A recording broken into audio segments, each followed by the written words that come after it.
السلام علیکم۔ اگر آپ چاہتے ہیں کہ آپ کی رزق میں برکت ہو تو آپ بدھ کے روز یہ ایک دعا پڑھیں جو رزق میں برکت اور حفاظت سکون کے لیے پڑھی جاتی ہے۔ بدھ کے دن اگر آپ یہ دعا پڑھ لیں تو انشاءاللہ آپ کے رزق میں برکت اور سکون اور حفاظت نصیب ہوگی۔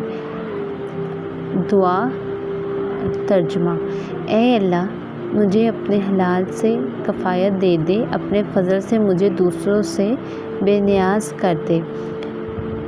یہ دعا غربت، قرض اور دل کی بے سکونی کے خلاف ڈھال ہے۔ بدھ کے دن اس دعا کو 7 بار پڑھنا بہت ہی زیادہ اچھا عمل ہے۔ اس کے پڑھنے سے اللہ تعالیٰ رزق میں کشادگی، دل میں اطمینان اور گناہوں سے حفاظت عطا فرماتا ہے۔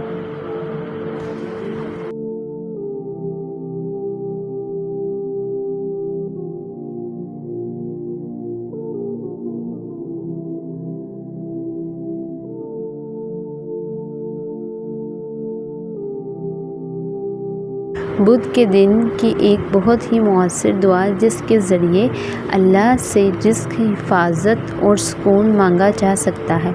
یہ مختصر ویڈیو آپ کو اس دعا کے الفاظ، ترجمہ اور فائدے بتاتی ہے۔ مزید ایسی اسلامک ویڈیو دیکھنے کے لیے ہمارا چینل ضرور سبسکرائب کریں۔